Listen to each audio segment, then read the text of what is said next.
welcome to the Rake. We have an awesome guest today, superior athlete and a sometimes poker player. He's a Canadian poker prodigy, the youngest EPT winner, over 13 million in live earnings, and a 90% free throw shooter with the worst form anyone has ever seen. Welcome to the pod, Mike McDonald. Yeah, thanks. Thanks for having me on. I appreciate it. And great introduction. So for people who I feel like there's a lot of people who started to pay attention to the free throw bet, and there might be a small percentage of them who know you as the basketball guy.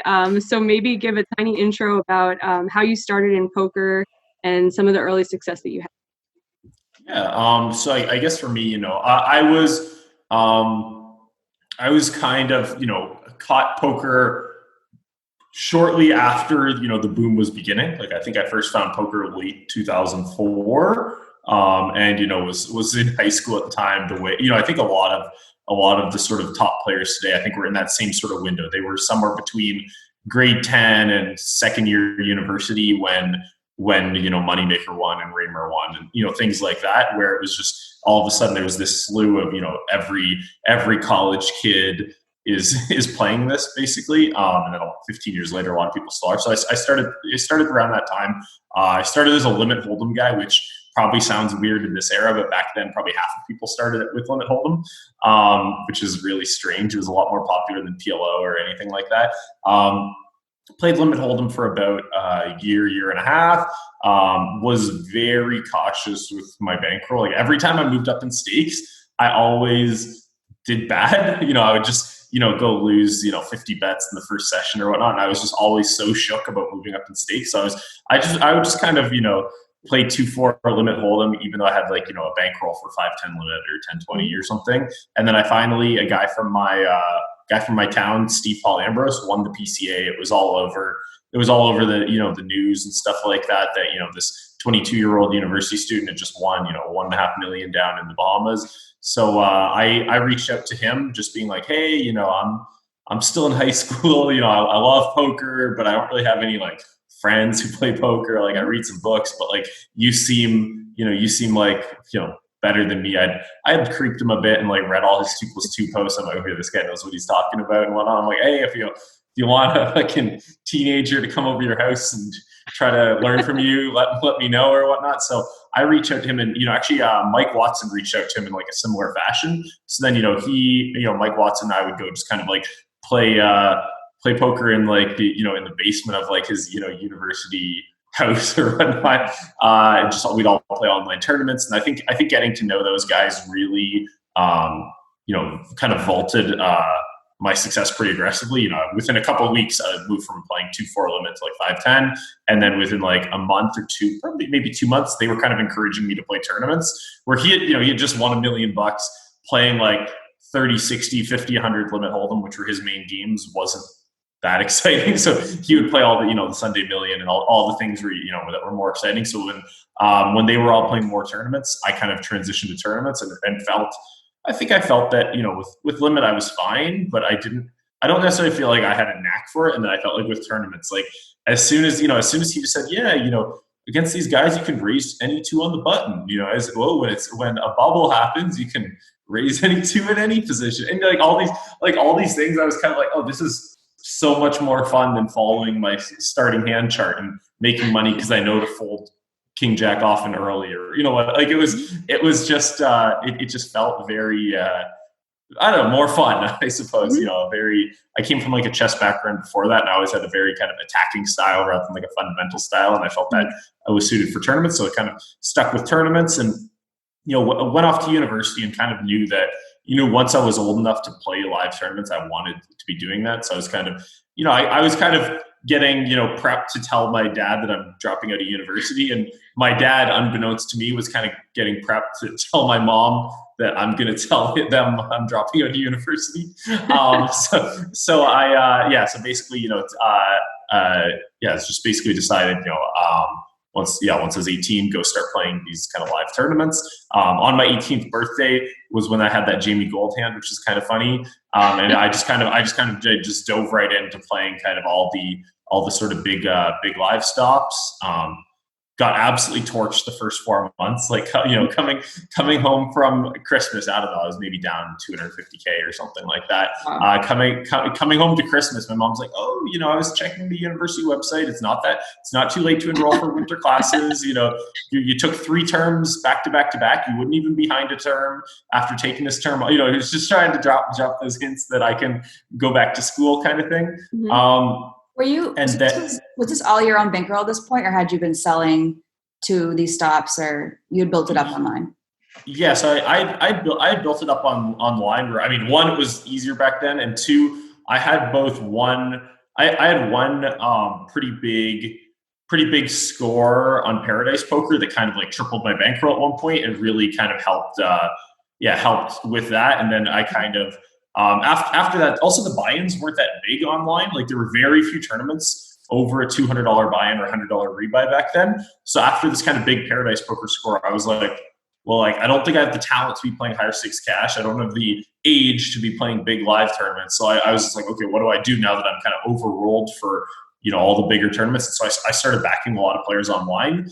And then a lot of the players that I backed had a lot of success. So like, when I was in university, I didn't have as, like, I would play usually Tuesday night, Thursday night, and Sunday kind of thing, but I didn't have the like full grind 7 days a week kind of thing. But I would just kind of, you know, go off to class, do some homework, and then, you know, talk to people that were, doing well in their tournaments and stuff like that. And it was, I don't think I was a very good backer. I think I was kind of just lucky. Like, when I look through how many other people I think approached backing similarly to me back in that day, I think it very easily could have gone very bad for me. I think I had a lot of kind of dumb luck on my side.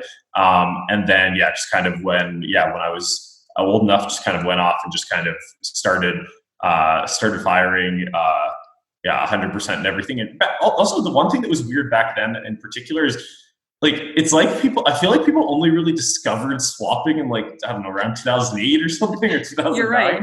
Where it was like when I went down, like when Steve won the tournament in the Bahamas, you know, he had maybe 150K bankroll. His roommate had like 50K bankroll or something. And they were both playing like an $8,000 tournament when neither of them had played a tournament above like $1,000. And they didn't have a swap with each other. And it's like, and if they knew swapping, like, you know, his old roommate, Aaron, always jokes, like, if they knew what swapping exists, they would have swapped 25% or 40% or something. Where it's just like, it was just like, at some point, around 2009-ish, everyone's like, swap 5 with you, 5 with you, 5. And it became, and people realized, hey, if you go in a tournament, you've got 40% of yourself and 10% swaps. Okay, that's probably, you know, especially in a high edge tournament, that might be better than selling action. You know, you can save your trip if one guy gets 4th place and you get 10% or whatnot. And it's just, it was just back then. So there was no swapping kind of thing. So dude, I did this the first time I ever played the main event. I satellited in. I'd never played anything over a $500 tournament in my life. Like, I was brand new to poker. I won a seat in a $500 tournament to the main, and I just played the main, $10,000, 100% of myself. I've never come close to that since. I'm like, now I'm like, I feel like I know probably around what my edge is in it. I know a lot of good players who are willing to swap even tiny little pieces. I'll never have 100% again. But when I didn't know what the fuck I was doing, I was like, yeah, sure, I'm in here for 100%, bluffing my ass off out in day one. No clue.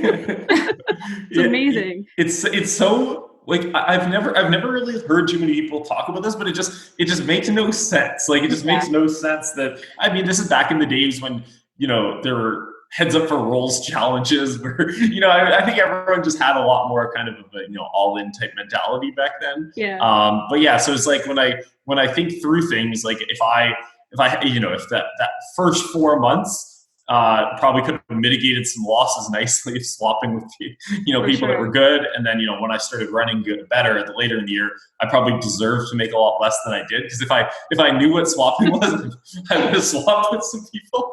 So it was kind of, so that was kind of how I got started there. And then, I wasn't able to play in Vegas until 2011. So I just kind of played the European circuit, played Aussie Millions, played a couple times in Macau before Macau blew up, which is kind of an interesting thing to have done, like play Macau in 2007 and stuff like that.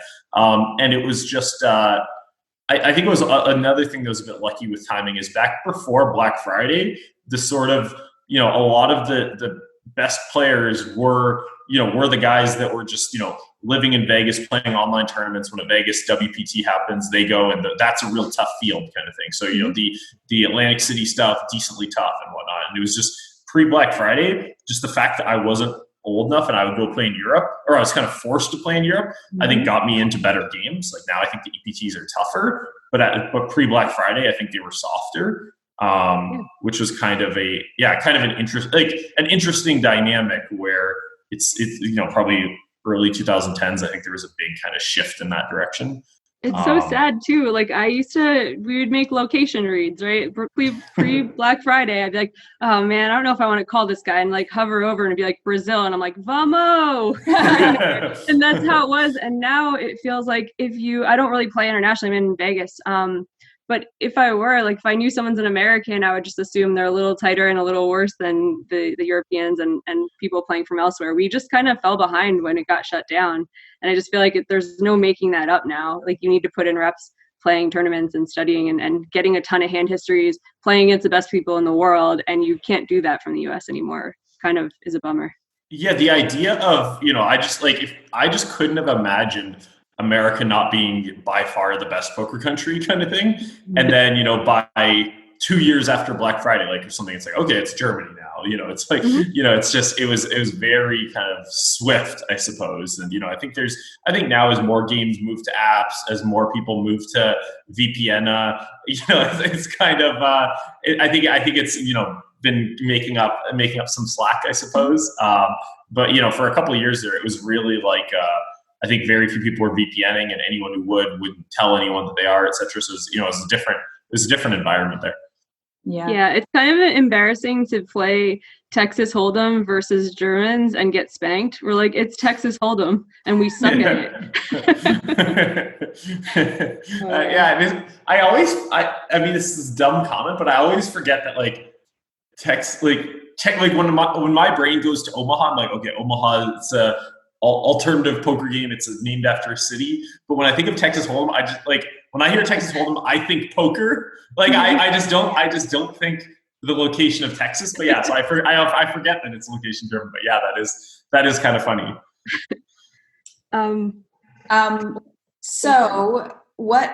So you're playing, you're grinding, and you were the youngest person to win an EPT, and then when you're kind of crushing it, you decide to kind of leave. So tell us about that decision.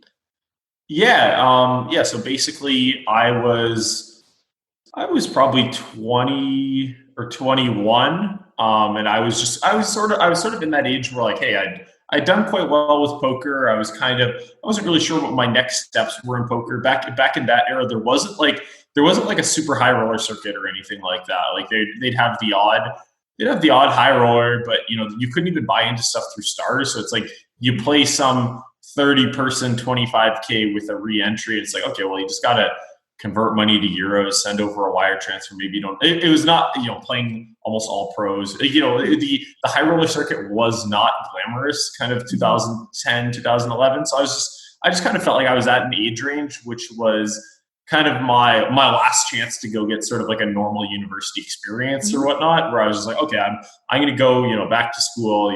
Poker media decided to call it like a retirement. I was more just like, hey, let's go kind of, do some other stuff for a bit. I was back in school for a little over a year. And then I can't really remember exactly why. I think I just missed poker. I'm a pretty competitive person. And it was one of those things where, I don't know, trying to be top in your class just doesn't feel that cool. Trying to be, whether it's, like rec sports or something, whatever I was doing, the competitive outlet, like it was just a reminder of how much I kind of took for granted this sort of process of trying to be one of the best in the world at something. And I think I didn't really realize how much I was taking that for granted when I was in that environment. Most of my close friends were in that environment. And it's just like, it grew kind of so normal after being around high stakes poker for 4 or 5 years that I don't think I realized kind of how much I lived for that, I guess. And so I think kind of being away from that, I had, the one thing that I guess, played a bit of a role, I had like a 3rd degree ankle sprain playing volleyball. And then, so I I was in crutches, and then just like went in crutches and not able to, really play sports or anything like that.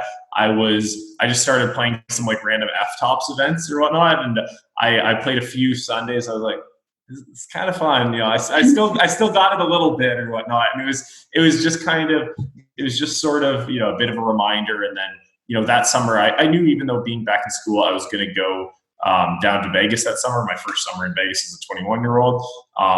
I won an epic poker league event and had some close calls at the series and whatnot. And it was kind of like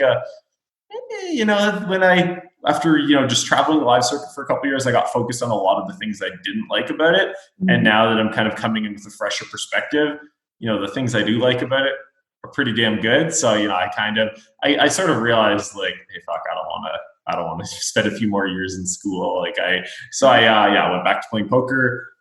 Was with poker for another sort of 5 years, and that was kind of the birth of the super high rollers. They started being more 50Ks, and they started being more 100Ks, and it got to the point that you get to play a big tournament at every live stop in Europe and stuff. So a couple of them. So that was quite cool. And then sort of late.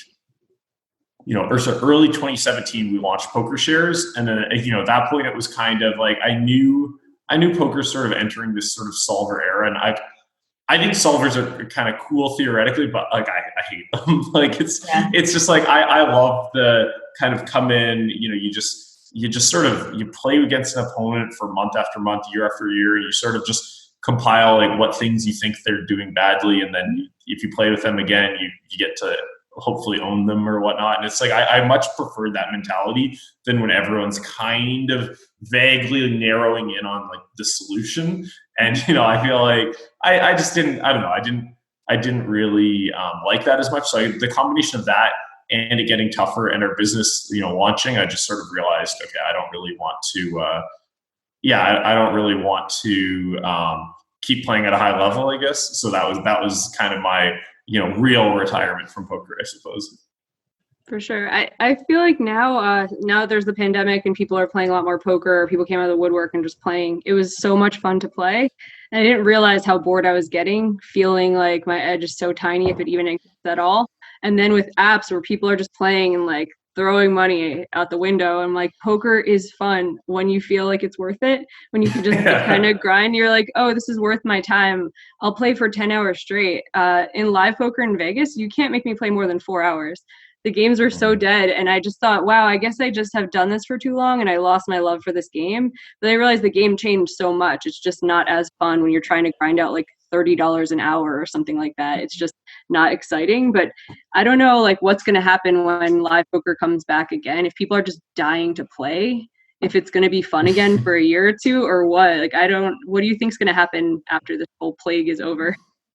That's a good question. I would, yeah, I mean, I have no idea. I would guess that there will be people pretty excited, more excited than usual, but probably, less of a boom than this, app boom back in March or whatnot. Probably some sort of, middle ground type thing where numbers are better than usual. I would think, especially relative to other, let's call them casino products or whatnot. Like I would think that, let's say casinos are 20% less popular than they were in 2019. Well, I think poker might be 5% less popular. Again, basically whatever it is, I think will outperform other casino games would be my guess. People will be dying for social interaction. That might be one of the reasons. Just like, I don't know. Like there's something about poker where how it used to be anyway, where people would go and they like want to have a drink and play with people. I'm not that social, and right now I am dying to go play live poker. I haven't felt like this in years. Yeah, no, it's like where I'm out in Banff, like maybe a couple times a year they'll have like a 1K or 2K buy-in, and I'll play one once a year, once every 2 years or whatnot. It's like, it's just kind of fun to go down and play like a very kind of rec heavy, fairly soft field or whatnot. But even when I do it, it's like each time I've gone, I sort of wake up that morning. I'm like, do I want to go into Calgary for the 1K or whatnot? And it's like, if there was one running tomorrow, like I'll be the first guy in line to register. It's been a long time since I played it. I totally relate. I was going to say, since we're speaking about COVID, you did bet really early on that WSOP would be canceled. What did you end up getting for odds on that? Yeah, I got 12 to 1. I think what happened is I want to say I think Doug put out a line at 20 to 1. Mm-hmm. And then I said, okay, I'll do 16 to 1. And then I said, I'll do 12 to 1. Even though like I didn't have a ton of, everyone acts as if I knew this was coming and, I saw the future or something. I was just like I didn't bet that much. And I had plenty of people messaging me. I mean, no one messaging me that like I trust 100% and wouldn't have to worry about credit risk, et cetera. But I just had a moderate number of people being like, hey, I want to bet 12K against 1K or something, where I was just like, didn't recognize the Twitter handle and like didn't bother following up or whatnot. So, if I had true conviction on the bet, like, so anyway, people keep, patting me on the back, but if I thought this was 90% to happen or something, I would have approached the bet differently, I suppose. So I think it was, I think I bet 2K against 24K and half a Bitcoin against 6 Bitcoin were the two bets I made. So, and then the 2K versus 24K was that it happens at all. Like it's, so if December 31st, there's a World Series event in Vegas, I'll lose that bet. So, I won the 6 Bitcoin bet, and then the 24K bet is still pending, I guess, but I think it's looking fairly good for me, I suppose. Nice. So crazy. Yeah. I feel like I remember when that came out though, and at that time it was like COVID wasn't really a thing-ish. Like it wasn't, you know what I mean? And I don't know, you seem to have some certainty. Like what was it about it that like made you think this would be a thing? Yeah, I guess. Yeah, so I guess for me, I got a little bit obsessed with COVID kind of end of January, and just the way it was, it was growing 50% per day or whatnot. It was just, it was crazy. And I said, got a little bit obsessed with it and was just like, oh, this looks really bad. And, I was telling my roommate how, like we're going to be probably faster than other people, but we might need to rush to the grocery store because like grocery store might be empty in like a few days. And then, late January, stock market hits an all-time high. First week of February, stock market hits a new all-time high. And I was just like, I could see the numbers trailing off in China. And then I was just like, I took a few weeks of just like, I talked to my business partner. I'm like, maybe we should be, selling some Bitcoin, selling some stocks. And then stocks kept making new highs and whatnot. And we're just like, now let's just kind of avoid this. And then kind of third week of February, a friend of mine moved to the Cayman Islands and I was down like visiting him, getting drunk every day. And I was just like, I wasn't really paying that much attention to what was going on in poker or in the world or anything like that.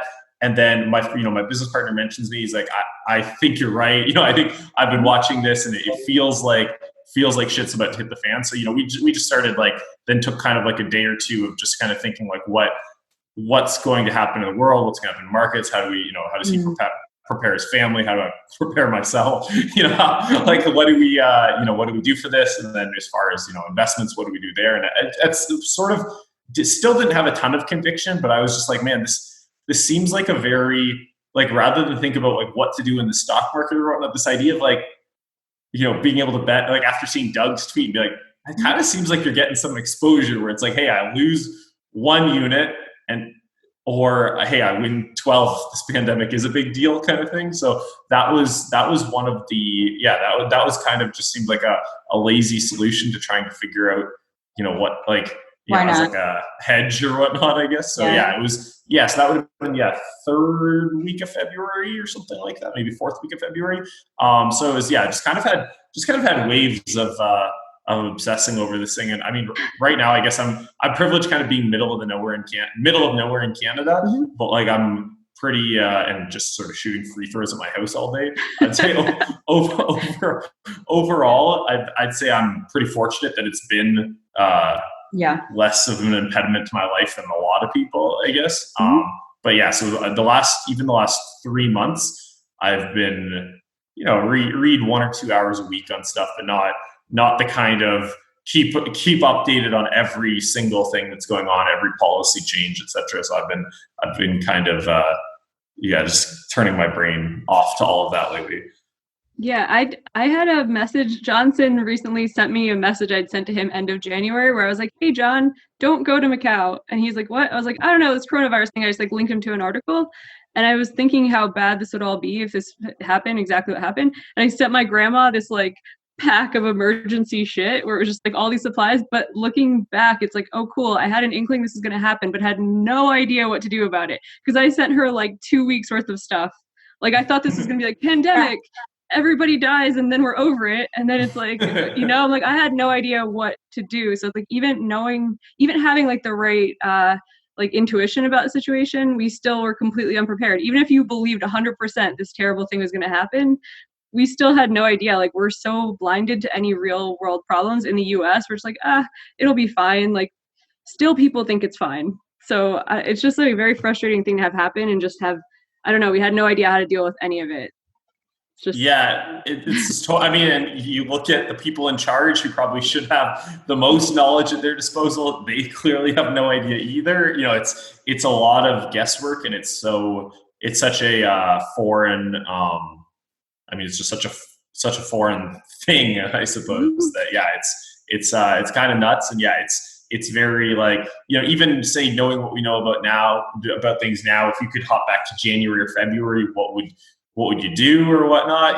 It's just, it's reasonably likely that we've had cases way before we realized we had cases, kind of thing. Like you just have someone who really early on, first week of January, came back from Christmas back home or whatnot, gave it to a few friends, asymptomatic. Like even if you close the border by the time there was 100 confirmed cases worldwide, it might be too late. It's just, it's really, I don't know.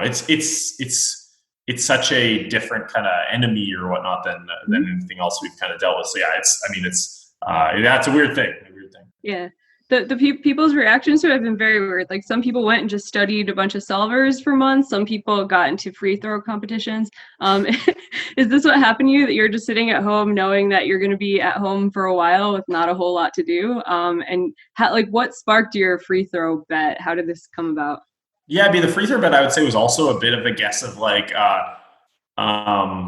misjudging coronavirus, I suppose, where I thought it was reasonably likely we'd be in like a full lockdown, not allowed to leave the house. And, my roommate, he has a basketball hoop in his room. And I was just thinking, man, I'm going to lose my mind if I can't leave the house for 5 months or something. I was like, hey, this is kind of, we have a ping pong table and we have basketball hoop. And I was just like, I was thinking, hey, I don't really feel like playing ping pong. Okay, well, basketball hoop it is or whatnot. And then, that was just thinking, I thought that this year was going to be the year that I get to be like a passable golfer or whatnot. And then I was like, I don't really want to be out in public, blah, blah, blah. And then, made this bet. So I haven't, I think I've golfed twice this year or something.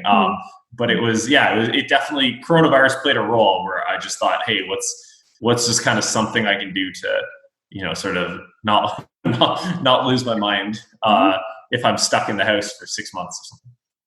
So tell us just briefly, for people who don't know, like how did it come about? Who took action? How did it start? And what was the terms? Yeah. So basically, the way the bet started is Jonathan Bales, this DFS guy. He made a bet on whether he could do 2,400 push-ups in 12 hours. So I watched that. That was insane. That guy's a machine. What is the next day for him like, though? I've overdone it in the gym once or twice, like always with push-ups too, where I'm just like, oh, I'm feeling good, and then oh my god, you feel like your muscle is dying. I'm like, I think I'm going into necrosis right now. Like that's how bad it hurt.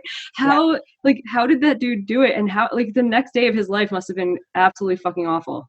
Yeah, I think that dude is just an incredible athlete. If you told me he did 2,400 push-ups the next day, I might believe it, kind of thing. Maybe not, but I think he could have done 3,600. He made, it was incredible. So we saw that bet, and then Aaron was talking about how many free throws would he have to sink in a day that would be an equivalent to that. And we were talking, maybe 4,800 and day or 6,000 in a day, or something that would be similar difficult. And he was kind of thinking about trying to build some sort of setup to like funnel balls back in so we can shoot off like 20 a minute. So he was toying with the idea of that. He didn't end up doing it, where like we built this net system, and then the net had like it was like dyed net where when it would hit against the wall, and now he has all these black marks on his wall from the net hitting it and whatnot. So he tried finding some setup to rapid fire, but then after us talking about that, I was like, for me as like someone who's like trash, how many free throws do you think I could sink in an hour? Like, and then so then we ended up, he and I bet $50 on this or something, something trivial stakes or whatnot.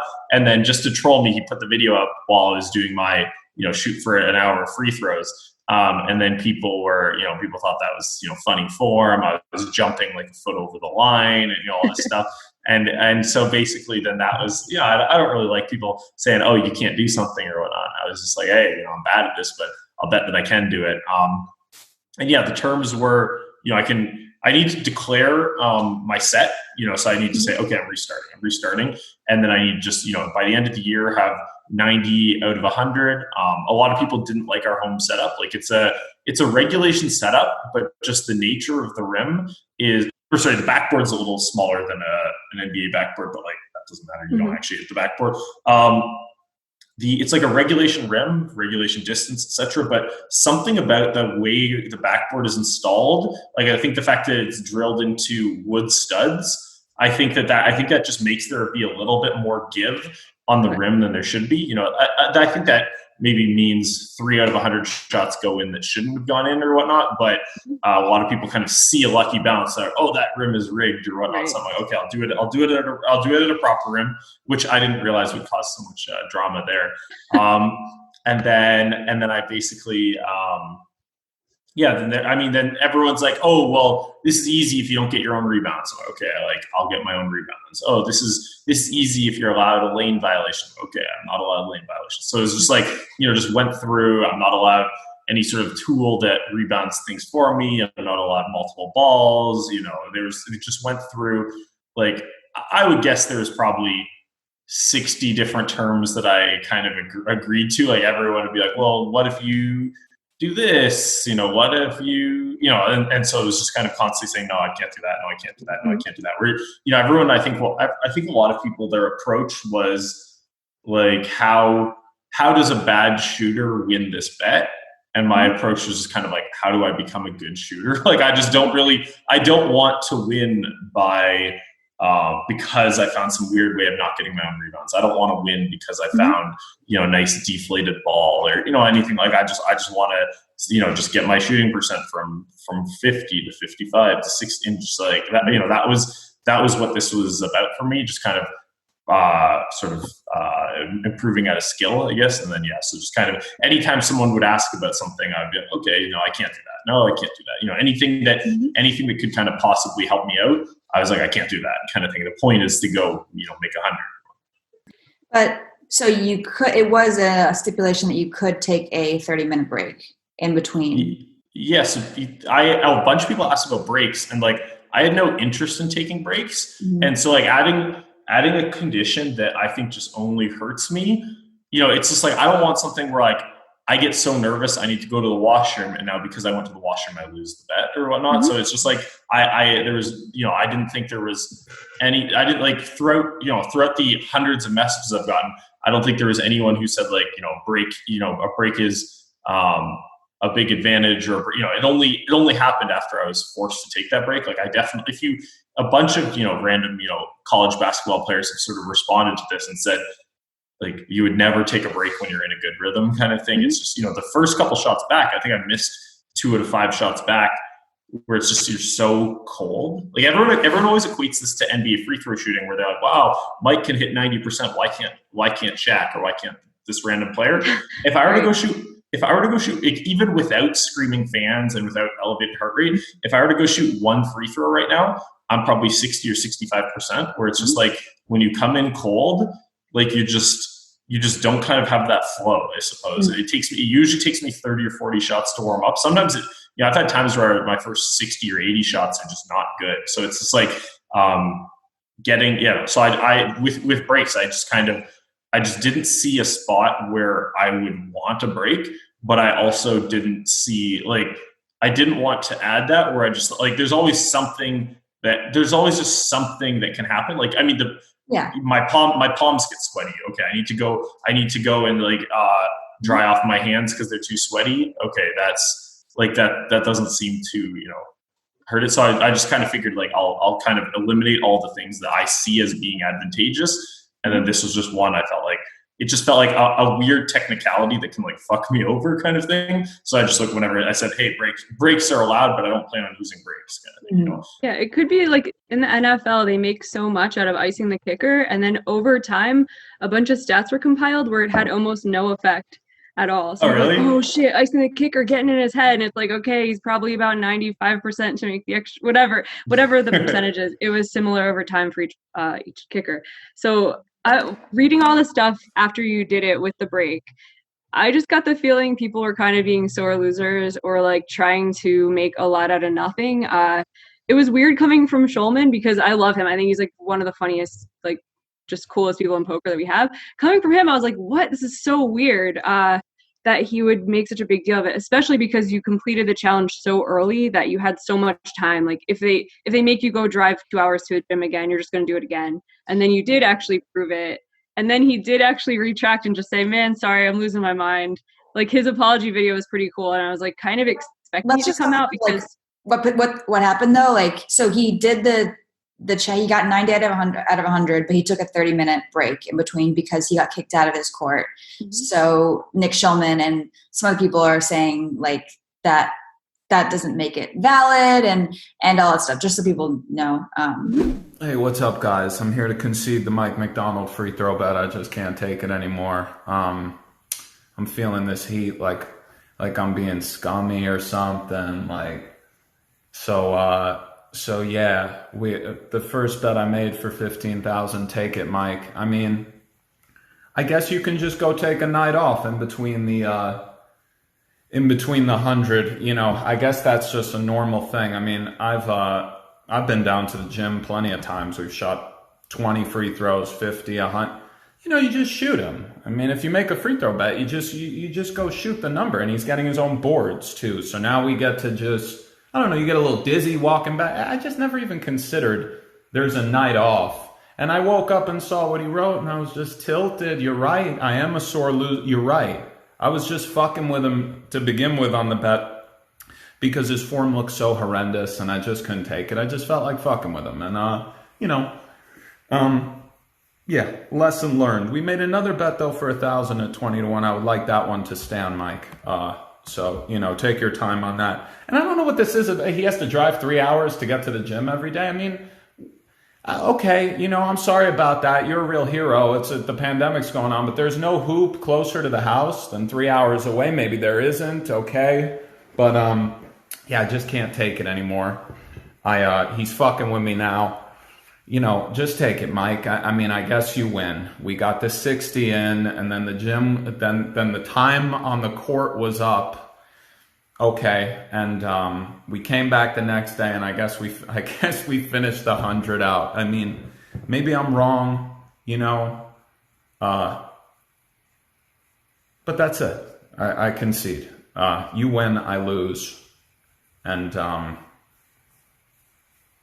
that's it. Yeah. So one thing I'd also want to add, and sorry, I'm a little biased in this situation. I was getting a 90 or near 90 about once an hour that I was shooting. If I shot 5 hours on stream, I had 4 88s or better, and maybe 1 or 2 streaks where I was on pace for an 88 or better. But you miss 11, you're whatever 82 for 93. There's no sense shooting the last 7 shots. So it was like I could understand a little bit of a case if I had say never made above 82, but it's fucking August, and every hour I shoot on stream, I'm getting, I'm basically getting 90 kind of thing. It just seemed to me like, it just seemed so, if this happened, if this happened on December 31st and my next best score I had ever had was 75 or whatnot. Like if you take it, an edge case, an extreme example, I still think I should win the bet. Probably it's maybe a little unclear. And then if you throw in the fact that I have 4 months left and I'm literally, once per hour of shooting, and you only get, 230 shots in an hour. So like half those shots are eaten up in your one attempt. Like the fact that the fact that it was coming with such a high degree of regularity and people were, using this, it was just such a head scratch, I don't know. It just like for me, as soon as I got 90, I'm like, okay, this is done. I'm glad it's not another 89 kind of thing. I don't know. Anyway, that's sorry for the interruption there. I just want people to know that it's not as if my 90 was a fluke or anything. And he had to the end of 2020. I'm not sure if we said that, but it was like so obvious that it was like not tough enough for you. Like you could have done probably, honestly, like whatever, 490 out of 500 or something. But that might be a bit much. Thank you. I don't know if I could do that in my life, but I thank that confidence. That would be incredible. I'm just saying, like, if you had to the end of the year and you've gotten this far this quickly, which is probably quicker than you expected, it's safe to say if you put in this amount of practice consistently throughout, like you could probably double or triple your results at least. I would say. I think there's definitely room for that, and there's also room where if the goalpost was further, I would have worked harder. Like I've had if this went on for 5 months, I had a 4-week break and I had 2 weeks of kind of half-assing it or whatnot, and like I wouldn't have done that. And instead of shooting an hour and a half, 2 hours a day like I have been, I'd probably shoot 3.5 hours a day if like I didn't think I was basically a lock kind of thing. So it's there's definitely you're very right that like if I had to do something that was 3 times as tough, like it may have been doable. Do you think they were thinking, so I don't know enough about free throw, I've never tried to do anything like this, but do you think they were thinking it's a streaky kind of thing, like that you're shooting around 90 out of 100 multiple times, but maybe it's like golf and you just go cold and like your form changes, something happens, it gets in your head? Were they counting on that maybe if you had to continue that that maybe this is your good streak and that for a month you'd have trouble hitting 80? Is it like that? That's a question for other people, not for me. For me, I just kind of couldn't, like, part of like why this was so annoying for me is I'd try to put myself in Nick's shoes. I would try, I think Nick was the only guy who was active in hating it. Like I know, Will Jaffe made like one small comment, which, he kind of retracted or whatnot. But I think Nick was the only one who kind of like aggressively went against it. And I think it was like, I just, as you mentioned, he's someone who I think is normally has, good opinions on things and whatnot. And I was just trying to put myself in his shoes and just trying to think of like what, the simplest answer is just that hasn't been watching the stream and he doesn't know that I've had, so many 89s and 88s and 96 on my home rim and stuff like that. Like it could be just one of those things where he's not really thinking about plausible outcomes. He's just trying to think about optimal outcomes or something like that. I don't really know. Like I think any Nick or any of Nick's friends, like there's a lot of people that'd be better poised to answer that question than me. I'm probably more confused than you are, I guess. Okay. Do you accept, like, I thought his apology was hilarious. Like, the 2-minute video totally made up for, like, my initial reaction was just like, wow, this doesn't sound like Nick, the first one. And then his apology was just so funny. And he just is so hard on himself. He's just like, I'm an asshole, whatever. Did you accept it completely? And, like, what did you think of the whole video? Hey, guys, I'm here to apologize to Timex publicly. Now I can't take it the other way. I've just had people hit me up, coming in, oh, man, I got your back, Nick. Fucking Timex scummed you, this, that, and and it's like, Timex didn't scum me, man. I'm just a moron, is what it is. Your boy is a moron. And over this last week or so of him posting up videos looking like Ray Allen, I was getting needled about it. I just couldn't take it.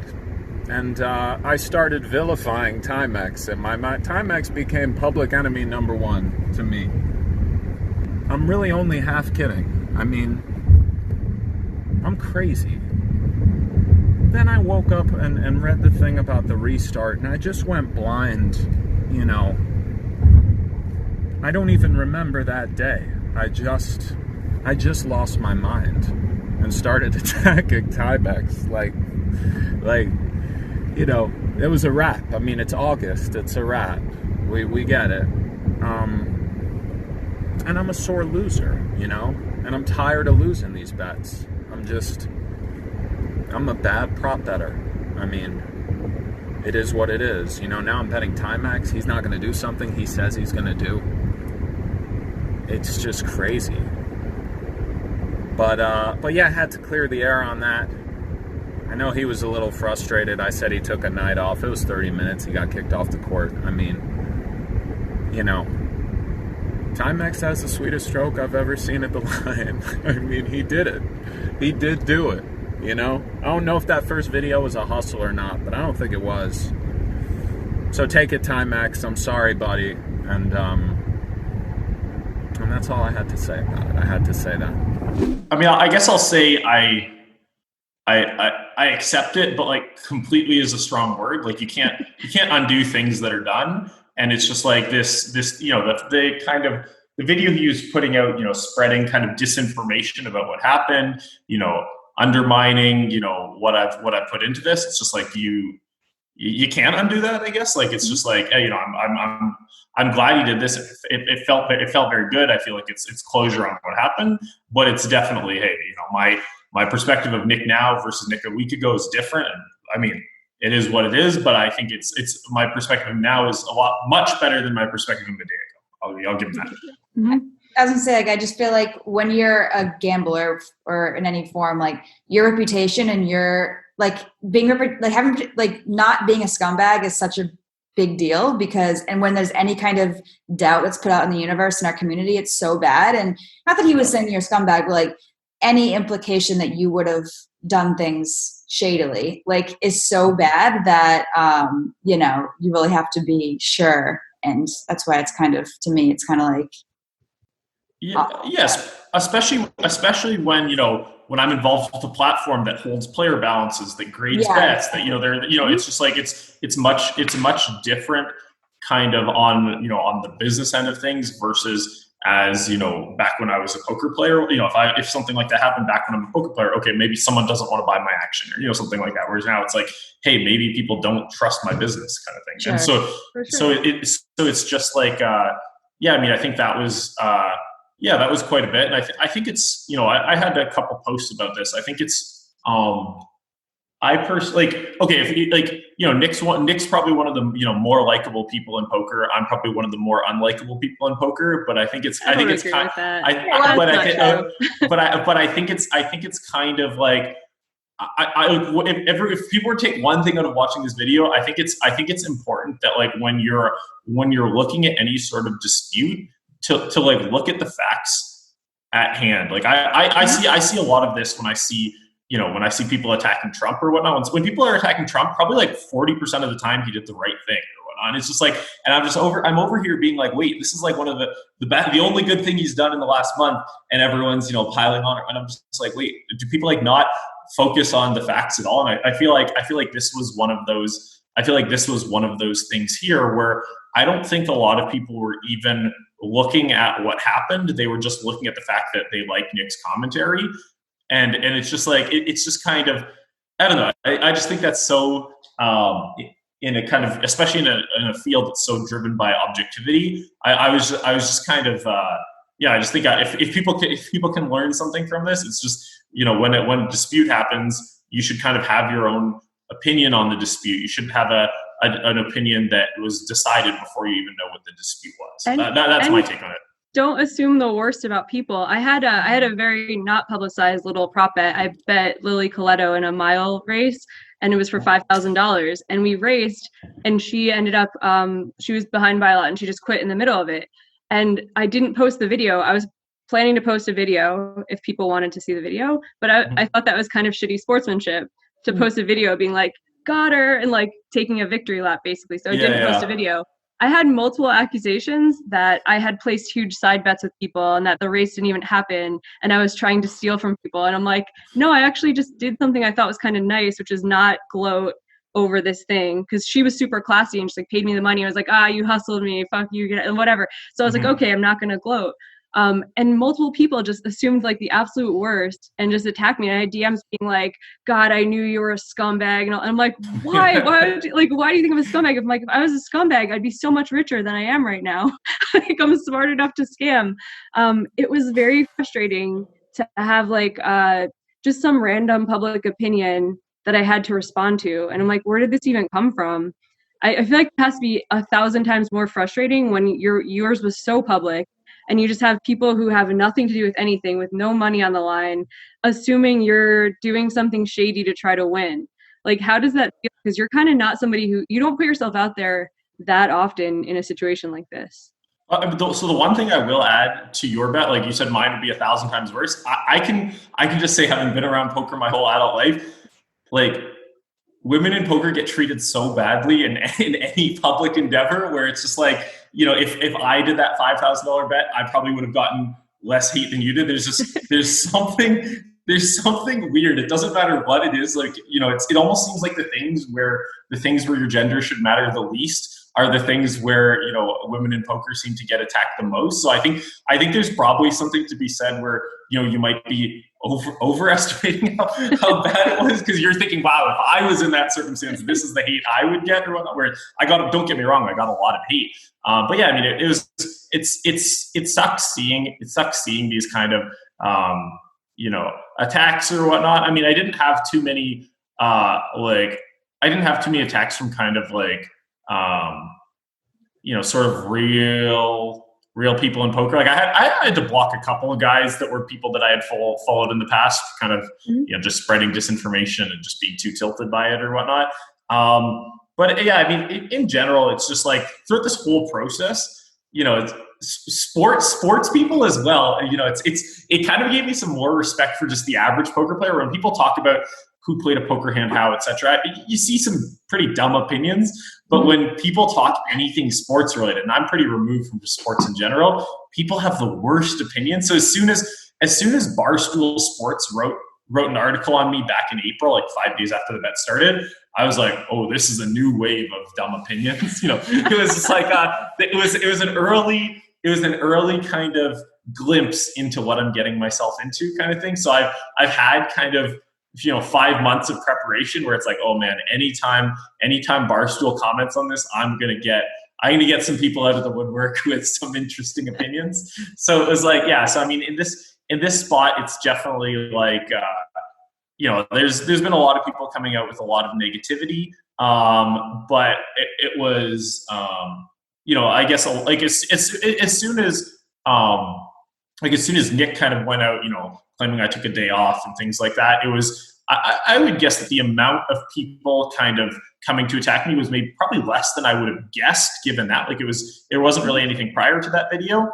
And then after that video, it was, he has a big following, he has a loyal following. Like, I kind of would have, if I had, I don't know, 70 people call me a scumbag, I might have thought I'd see 400, or, I don't know what the numbers are or whatnot, but I think it was maybe a little less than I anticipated, I suppose. So I guess that's a weird silver lining, I suppose. But yeah, that would have been. Sorry, I have a random question. Sure. So when you got kicked off the court, when they said, "Hey, we reserve this court," or whatever, did you consider just paying them off to let you have 15 more minutes? Like, the dudes, I'm just thinking, if I showed up to play pickup basketball and there's some guy like videoing and whatever, and you look like you're really into it.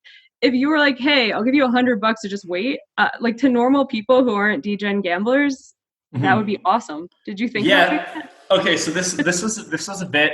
So the way it happened, I don't think I've talked about how it happened yet. Let me see if I can. Yeah. Do you want me to find the video to pull up so I can give like what exactly occurred off camera during timestamps of this? Would that be okay? Let me. We can edit too. So like, if it takes you a minute, we'll just edit out the minute it took or whatever. We interrupt this podcast with an important message from our sponsors at Run It Once. Here at Run It Once Poker, we're delighted to announce that we are officially out of beta. To celebrate, we're hosting 101% Week. Every day this week, we're bringing you a new promotion through which we'll give back 101% of the total rake we collect. Plus, we're rolling out the welcome mat to all first-time depositors with an insane 101% welcome offer. Players that make their first deposit during 101% Week will receive a 101% cash bonus on all Legends rewards for their first 4 weeks. And that's not all. These first-timers will also receive up to $100 worth of Run It Once training content. This exclusive offer is on top of our already juicy 100% welcome bonus, in which we match 100% of your deposits up to €600 for your first 30 days. If you're not already playing on Run It Once Poker, now is the time. For full details on 101% Week, head on over to once.run/101%. That's once.run/101%. And now, back to the pod. So so a few seconds in, you can see me get kind of caught off guard.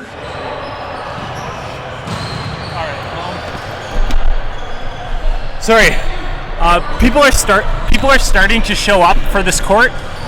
They've got it starting in a minute or whatnot. I'm gonna take a break now. I'm assuming I'm allowed to just restart in half an hour, but I've got to run because I'm losing the court. In this gym, there's about 6 or 8 volleyball courts kind of behind where the camera is, and there's a basketball court here on the left and a basketball court on the right.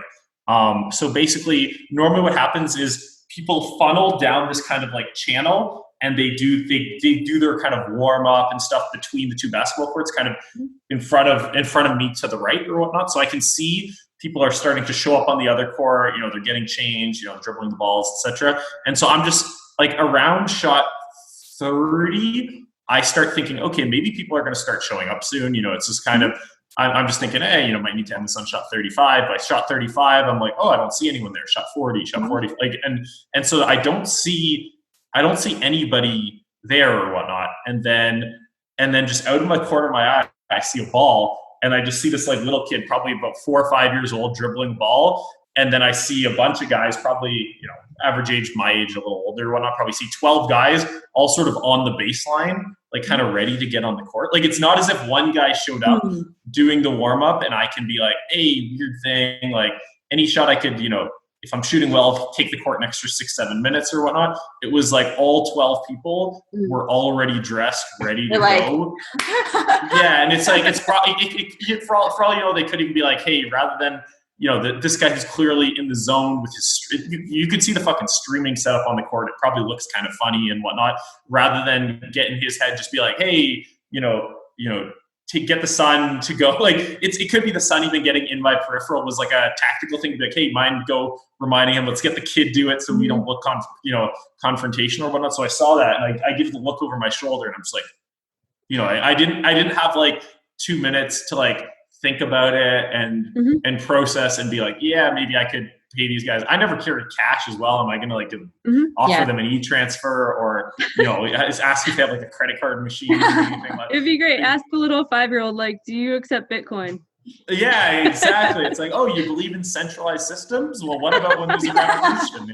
You know, it's just, you know, so it's, yeah, it could be a chance to, you know, make a few Bitcoin maximalists out of their group. But yeah, so it's just, I mean, there probably was something to be done there, but like, would have felt like a douche, felt like I'm getting 100 anyway, you know, was, you know, knew that, or it shouldn't say knew that, but was like 95% sure that all prior content had said, you know, breaks are allowed and whatnot.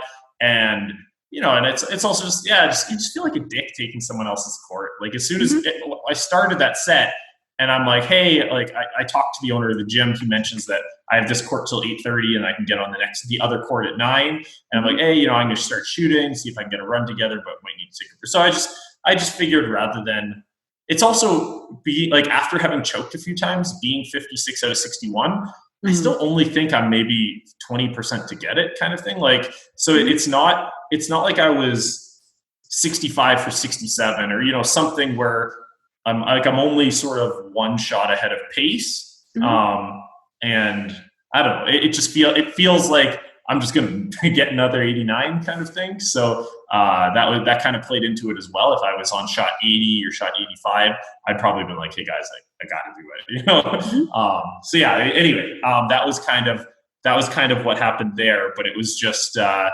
was a little bit of a lame situation. Kind of my own fault for not just booking a bigger block of court usage, I guess.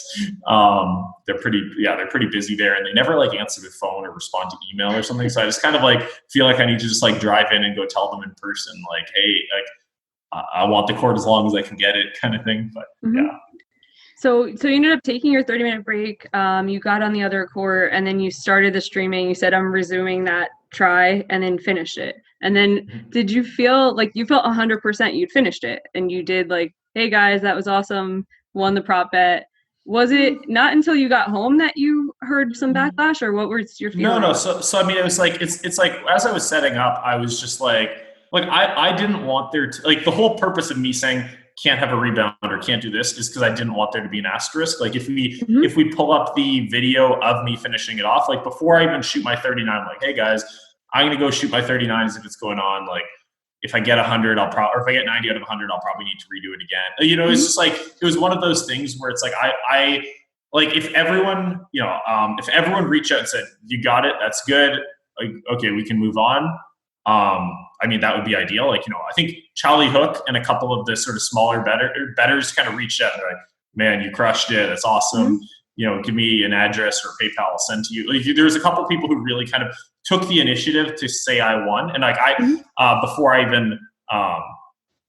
even was trying to claim that I won. And then, I put out some tweets and I basically said, hey, I'm willing to offer people a buyout for 96 cents on the dollar, where it's like, there we have an agreement, like with, and then, Charlie was like, and it's not like he's like my, close buddy, we don't know each other that well. He was like, fuck that, man. Like, I'm paying you $1 on the dollar. Like, me giving you 96 cents is like me claiming that you didn't win. Like, you won. You went from a non-basketball player to 90 out of 100. I played in college. A lot of my friends can't shoot 90. Like, you did it, man. Like, I'd feel better paying you in full. Like, getting that perspective was somewhat nice. I was still obviously, offering 96 cents to everyone else. And then as soon as Nick said, no, I'd rather, run it, I was like, okay, well, we go run it, because you need everyone. You need everyone to agree. You can't do like 5 guys buy out, 5 guys don't buy out or something like that.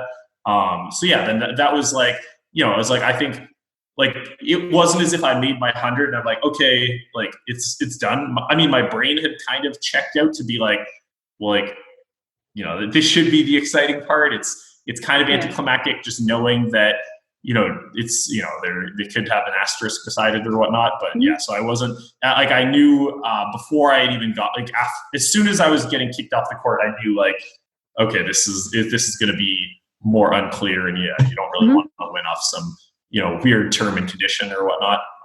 But yeah. So you redid it one more time and for the fans at home. So just to be sure. Yeah, getting it first day was nice. Like I was telling Aaron kind of going into the last week that I think each day I go to the gym, I'm about 40% to hit it. So maybe on average it should take me 3 days to get it or whatnot. But man, it feels so much better to get it, day one rather than day 5 or something like that, where it was just, yeah, I mean, it felt, it definitely, like, getting it back-to-back days, like, I don't think I'm good enough that I deserve to get 90 back-to-back days or anything like that, but it definitely, it felt good. I felt pretty good being able to be like, all right, it's been like 24 hours, like, I won again. That's so much better than being like, all right, it's been a week and a half, I won again. It's not, it's at least like every day that passes is another day that, people who said I didn't do it get to kind of pat themselves on the back. Like, look, it is tough. It isn't guaranteed to get a 90. And like when I go and kind of luck box another 90, it's like, all right, I understand it's luck. I understand, most days I probably wouldn't get a 90 or whatnot, but it's just, it felt pretty good. Do you think, did mental toughness in any way come in? Was there any kind of, like, after you were called into question, did you feel any sort of like extra pressure to be able to replicate your results, or did that not really enter your mind? That's a good question. Let me try to think. Let me try to think about what I was thinking. Like I was like I have no idea if it would be more or less mental pressure, where it was just like, you know, rather than feeling nerves, I was just feeling anger kind of thing. So it's like, you know, it's definitely like I think that, you know, yeah, like it's like anger is a weird emotion, I suppose, where it's sort of, you know, I think in most situations, I think it's, you know, it's destructive, or probably a vast majority of situations it's destructive. Mm-hmm. But I feel like there are times when it's good and it's encouraging, and you know, this, like, if you take, I mean, an extreme example, if you take like a boxer or any of the fighting sports, like I don't think you can excel in those sports without like really wanting to beat your opponent, without being angry at them, without thinking about every little thing that they've said and use that as fuel to excel or whatnot. And I think that, you know, coming from this, can I turn an 88 into 89? Can I turn an 89 into 90? I feel like that's sort of coming from a position of weakness, I suppose, and coming from the like, fuck you, I want to do it today. You're coming from more of a position of strength, I suppose. And I think being somewhat angry about it helped more than it hurt. Like I'm sure there are certain things where it's like, as soon as I miss a shot, being angry, I'm probably more likely to miss the second shot or whatnot. But as soon as I'm hot, I feel like it's easier to get dialed in, if that makes sense. So there's pros and cons depending on different circumstances. But I think just kind of, yeah, being frustrated with the situation. I think it likely hurt. It likely helped. Sorry, misspoke there. But yeah, so that, and then also it's just like, even just motivation. Like, let's just say let's say it was on my own choice. Like I was just like, hey guys, I think this is a 90 out of 100, but just like, as you know, as a favor to bettors, I'm going to go get another 100, you know, go and kind of at my own pace and film it. Like, I think I would have been much more kind of like lackadaisical about trying to get it. Like, don't really care if I get it this week or next week, but like when it's, you know, kind of being told you can't, being told you failed or whatnot, then it's like Steve Chidwick and his wife were like asking if I wanted to play kind of like some Chinese poker with them. I'm like, look, I don't give a fuck about Chinese poker. Like we'll play some games once this thing is done. But like I have something I've got to go do, and like I'll you know, I'm down to hang out like once this is done. But like I'm on a mission. Like so it's like, yeah, it was definitely a different mentality there, I suppose. Marle and I have talked about this before, not on the pod, but how we're very motivated by spitefulness. Sometimes like it is a thing that like taps in the hardest for me to be able to focus. If someone's like, oh, she sucks at this thing, and like, yeah, she's never going to be good, the first thing I want to do is like study whatever it is. They could be right, and I could just be wasting my time, right? Because some haters are just right. Like, yeah, I'm not going to be a basketball player. Like, they're probably right about that. But it's so weird. It's like the quickest avenue to my motivation is when someone is just hateful, and like I feel that state and I get so much energy from it. And like Marle and I have talked about this because she was in modeling and stuff, and you kind of have to be like competitive with people. Do you remember that conversation where I was like, man, we are like kind of hateful? Well, I've talked about this like openly on different whatever platforms, but like, and I like every time I've gotten good at something, it's because I like zoom in like unhealthily on like a person or a group of people who I just, for whatever reason, and like, I thought that I like hate them or want them to do bad. Just like they just tilt me so much, and I just like want to end them so much. Not end them, but like I just like, I don't know. I just like really zoom in, and I just get so like irrationally angry about it, and it like eats me up. And that's like how I've done anything. Like that's why I became an actor, because it's this one girl I like wanted to crush and whatever, and. It's kind of like, I feel like sometimes when I talk about it, people take it as like, oh, you hate me or whatever. Like it's not that I want you to do bad. I just like, it's feel for yourself to do well. To pump me up. Yeah. Do you know what I mean? Like it's not. No, 100%. It's definitely like, I mean, it's very, I mean, it's like, it sucks to be told you can't do something, but it's like, it's the best motivator. you know, with this bet, it was like, let's say the bet instead was like, if I could dunk a basketball or whatnot. Like, you know, I've always been a good jumper. It's always been something. It's been kind of like, you know, one of my skills when I was like an athlete as a kid or whatnot. It's just like, because it's something that I think I'm good at, like I wouldn't have been that motivated during the like, you know, dunk a basketball challenge, because I just know I'll be able to do it. But like, I'm a bad shooter, never played basketball. My dad, when he played basketball in college, his nickname was "Don't Shoot."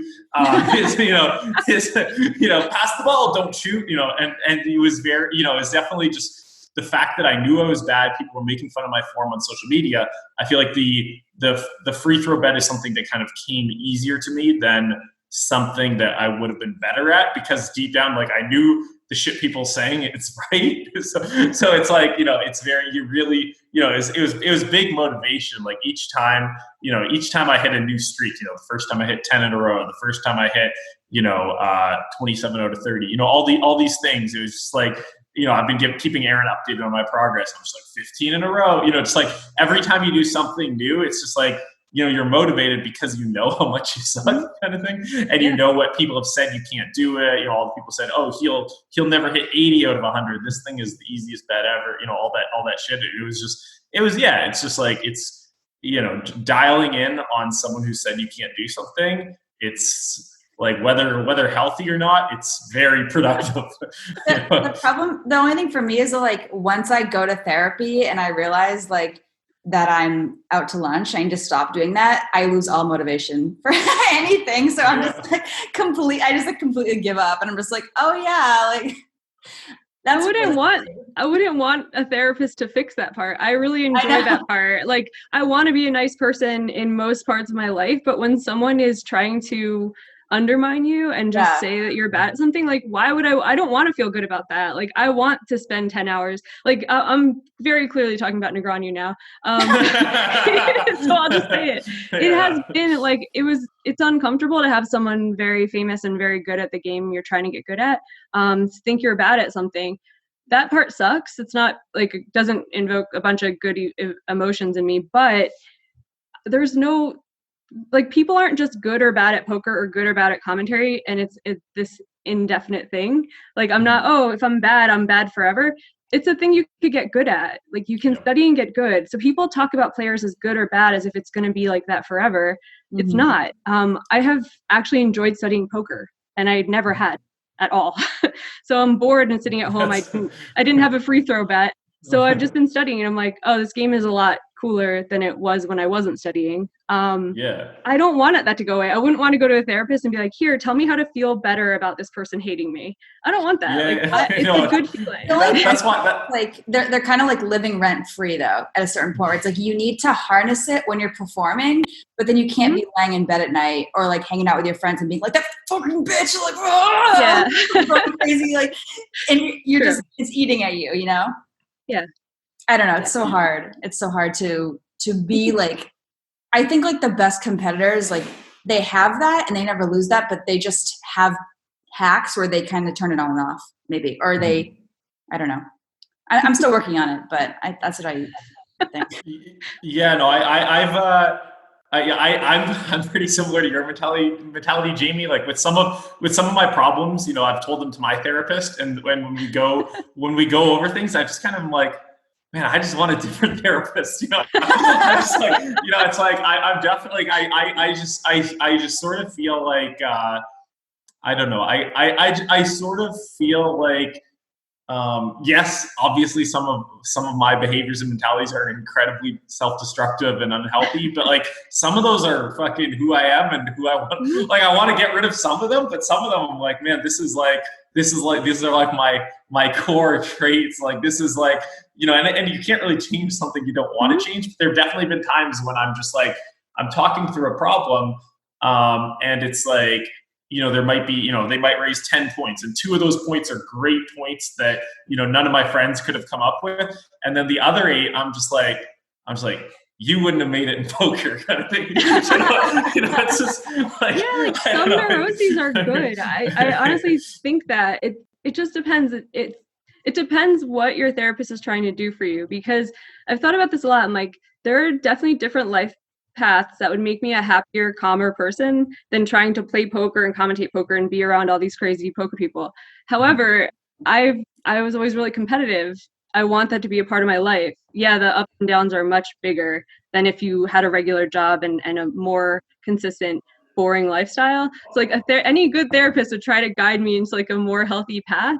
But also like when you're 90 years old, you're not gonna be like, wow, I'm so glad I just consistently made money and knew boring people and didn't risk anything, right? So I'm like, yeah, some days are gonna be really shitty with the paths that we chose, but I don't know. I agree with you. Fire that therapist.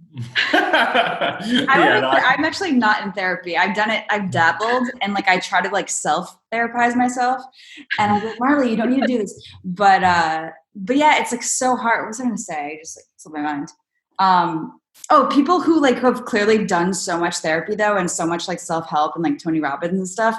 They make me so uncomfortable because they're so even keel all the time that I'm just like, you're like too enlightened right now. You know what I mean? Oh yeah, no, I feel like a lot of, I don't know, I feel like a lot of, I always think when someone's like that, I often think it's like an act and then they're just snap or something, you know? We've seen it happen. The people who go to a lot of therapy and are normal do snap. We've seen it on YouTube. I agree with you, Marle, that like I don't feel like the conversation's real. I feel like I'm talking to their therapist through them. And I'm just like, I don't want to like fix it in some like neat, put a bow on it kind of way, like when you have a big problem. I don't know. I think it is a little scary, like different things that people have gone through. I know people who've gone through Choice Center who I feel like it did have a good effect on them. And then other people were just like, man, like what happened? And then same with therapy where I don't know, like I'm sure some therapists help a lot. I'm sure I could use a lot of therapy, but also, I don't know, I'm like fine with having faults that I'm still working on. Like it's weird when people have their lives like fixed at age 30. You're like, I don't understand it. I'm like, I was still doing a lot of dumb shit at that point. I don't know. Yeah.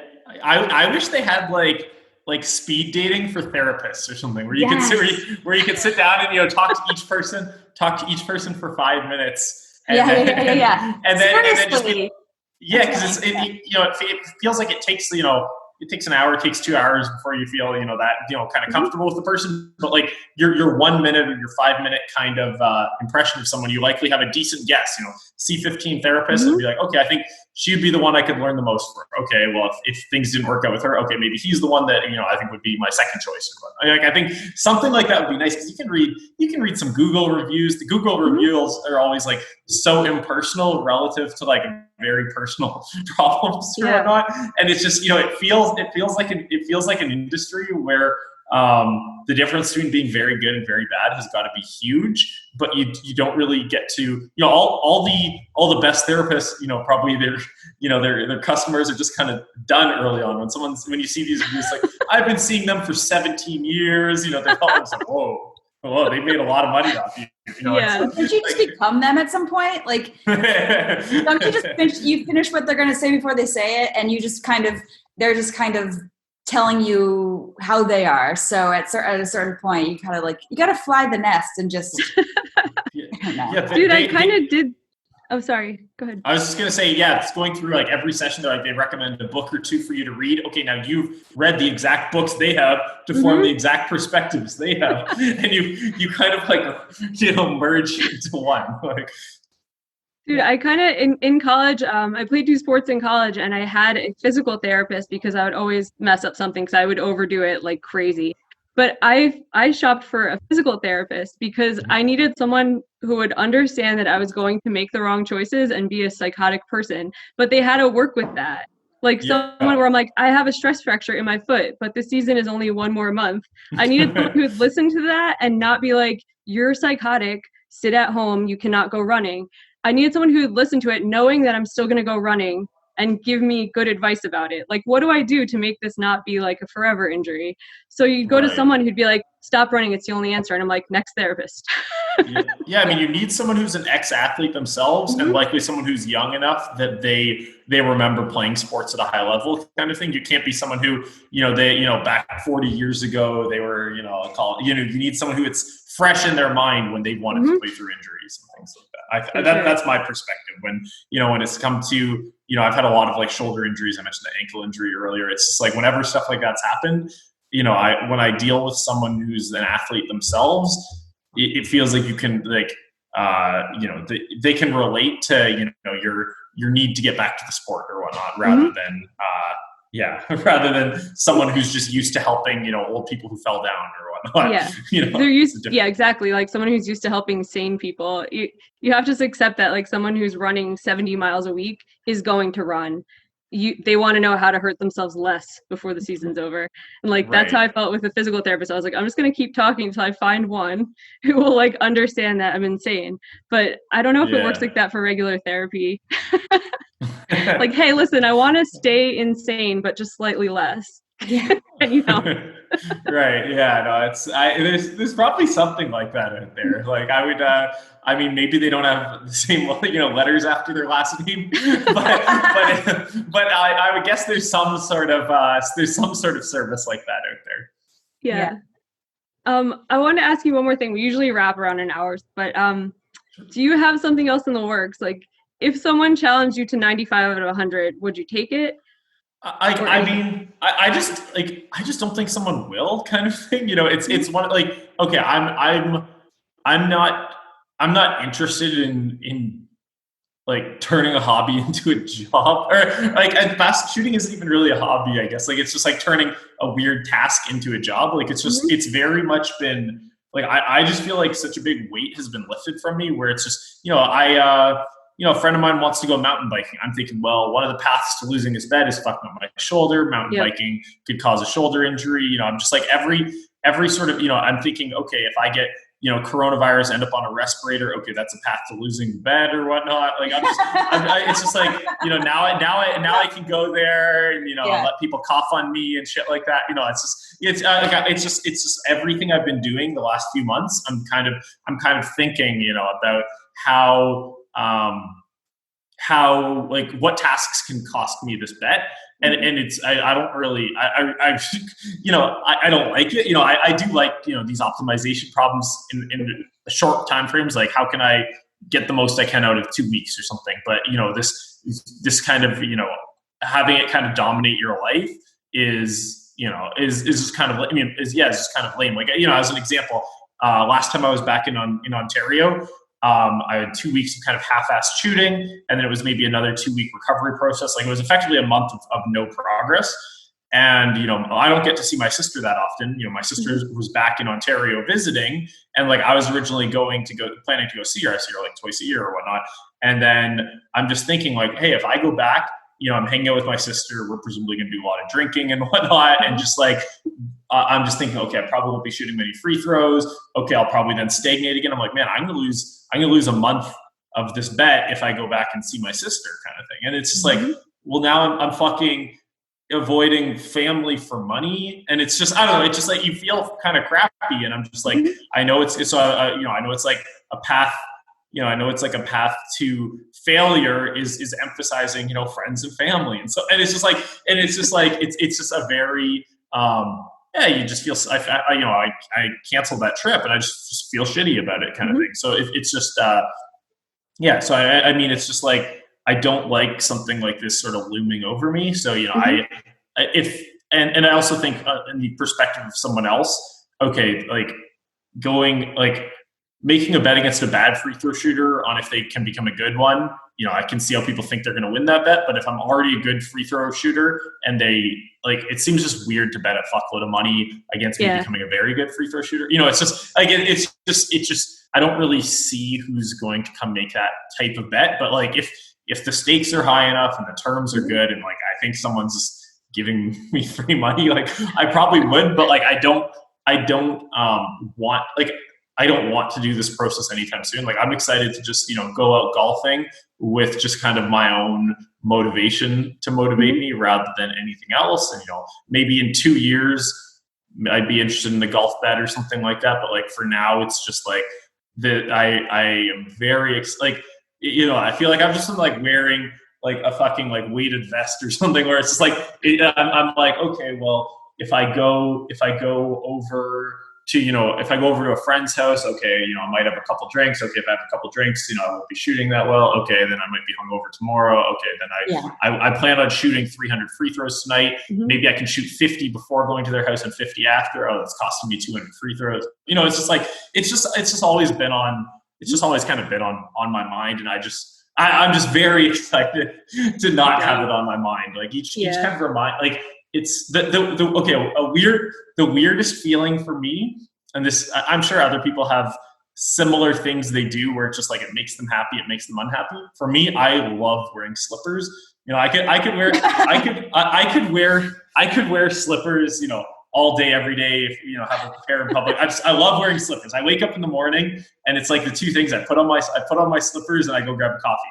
But so what happens is I know when I'm wearing slippers, then I'm going to have to be like, okay, it's time to shoot free throws. Let's go downstairs, take off my slippers, put on my socks, then put on my shoes or whatnot. And it's more it's just more steps that get in the way of shooting free throws. So the last 5 months, I've been like every morning I wake up, I put socks on. And it's like I put those socks on because now it's one less mental hurdle to go through before shooting 100 more free throws or whatever. It's just like this waking up every single time I'm putting my socks on, I just feel moderately unhappy because I'm like, I know I'm a slave to the free throws for the rest of the day. And then it was just like, whatever.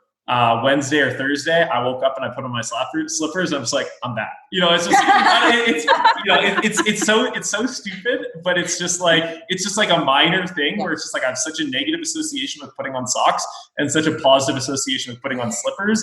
And it's like I'm sitting here, wearing my slippers. It's just like I don't know. It just feels good. Awesome. Just to kind of put a bow on the bet.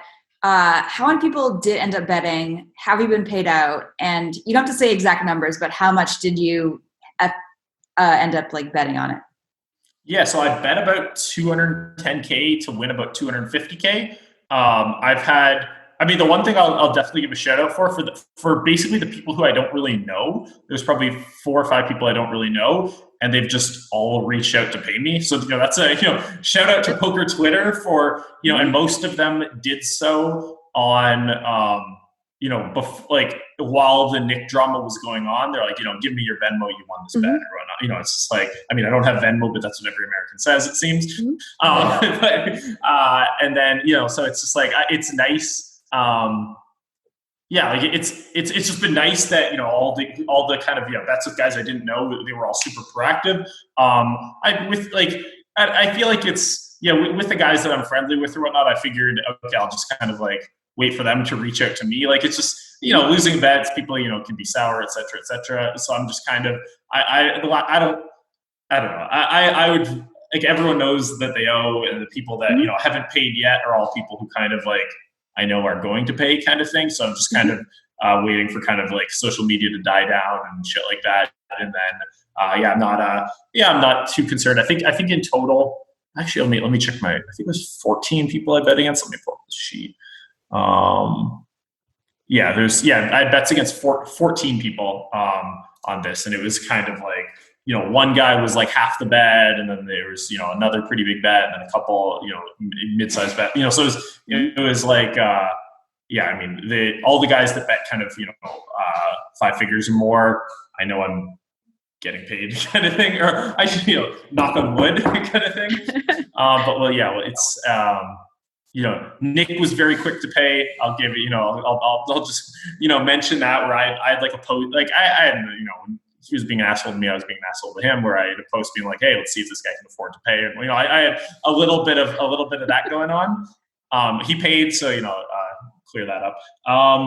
Let's that would be all in all, you'll probably hear from me in a week if there's anyone who's stiffing me or whatnot, but either people have paid or I'm not really sweating the payment. So now you can just put your slippers on and sail off into the sunset.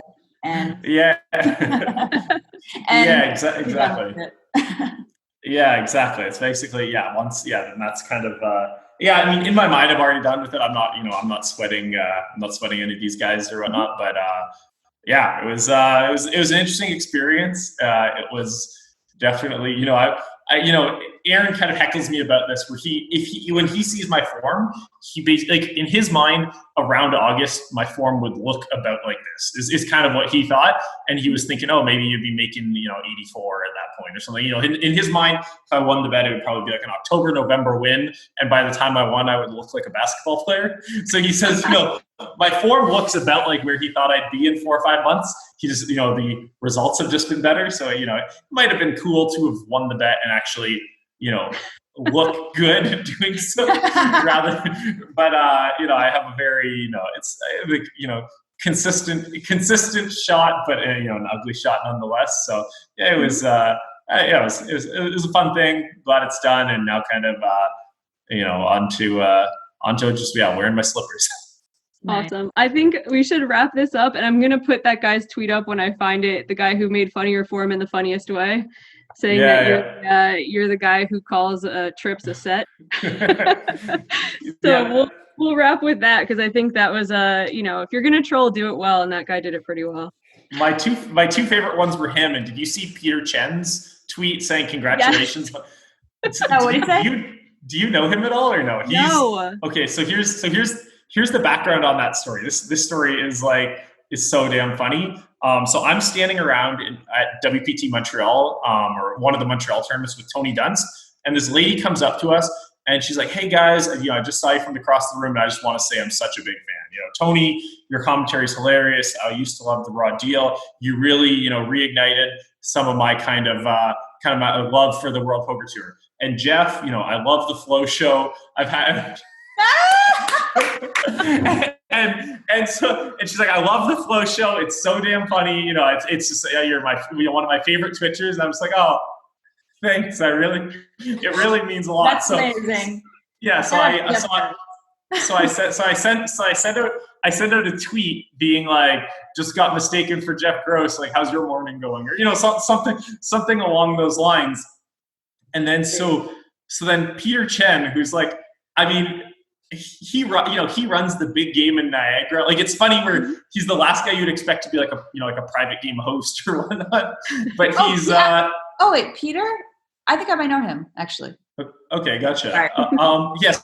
So Peter then, like, hours later, he goes up to Jeff Gross. He's like, "Hey man, I'm a big fan. I want a picture. Like, when you won EPT Dortmund at age 18, like, just starts talking to Jeff as if he's like me." And then he finds other guys in the, and he's like, shows his picture taken with, Mike McDonald, which is Jeff. And then he finds, another guy who he says, looks like Kawhi Leonard, and another guy he says looks like Yao. And he's getting all these pictures, and it kind of became like his brand of this. So he's like, "Hey," then after I won that, he's like, "Hey, congrats, Mike, on your bet. It was awesome. Well, love meeting basketball players." He shows a picture of Jeff Gross tagged as me, and then he shows a picture. Yeah. So that was one of the funniest tweets as well. There's been a couple very good ones. I've been trying to retweet anyone who says something funny, but that is, shout out to Peter. He's been crushing the social media. Nice. Yeah. Well, thank you so much for coming on. This was a great chat. Yeah, thanks for having me on. Yeah, let me know if you make any more bets, or if you find a therapist that works for you. I feel like we're like on the same page with the kind of person we're looking for. I guess the one thing I will say is, do you remember Greg Dyer? Funky Monkey. He got like third in EPT Barcelona. Maybe had a bracelet or something. Sounds very familiar, but I'm not sure. So I think he left poker. He worked on Obama's campaign, and then I think he was early worked at Airbnb. He's been out of poker for maybe 10 years, but now he's becoming a therapist. Cool. And just like someone who's played high stakes poker at the highest level, and is becoming like, I think that's one. You have to do so many thousands of hours of this or whatnot, but like once he's kind of got his credentials and whatnot, like I think that's going to be my go-to. Where it's someone who I've known since I was 16, who's come from this background, who's going and trying to help out people like me. I think that's going to be the route I'm going. So yeah. I have no idea where he's at, but I imagine there probably a lot of poker players who probably like working with Greg. That's probably going to be my route. Nice. Yeah. Thanks for the tip. yeah, no problem. All right. Anyway, thanks for having me on the show. It's been a fun chat. All right, thanks, guys. See you next week with another guest. Yeah. Stay safe.